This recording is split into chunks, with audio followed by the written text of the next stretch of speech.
Mio papà è venuto dal Kosovo nel 1999 a causa della guerra, mentre mia mamma l'ha raggiunto nel 2007. Sono molto legata al mio paese d'origine, anche perché ho tutta la mia famiglia e i miei amici lì.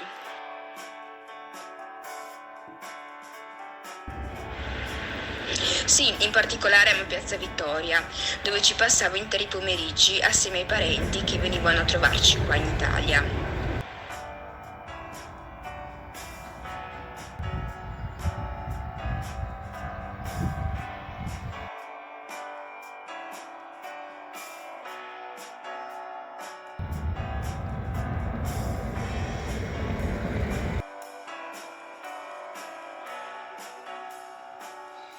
Ciao Fala, faleminderit.